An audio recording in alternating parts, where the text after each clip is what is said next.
Hi guys, welcome to my YouTube channel. Thank you so much for stopping by. If you're new here, my name is Vera, and in this channel I talk beauty, health, skincare, hair, motherhood, just a little bit of everything. So if any or all of these interest you, kindly subscribe. Please hit the subscribe button below and turn your notification on. That's the only way you're going to know when I upload new videos. So today I'm going to show you how to make a DIY skin tightening mask.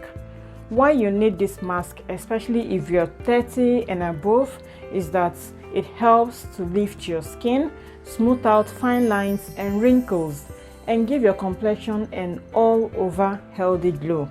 Face masks are brilliant to use twice a week to give your skin a helping hand. It will make you look 20 years younger. Make sure to watch till the end and see what you need to make this mask, how to make it, and also how to apply it. So come with me.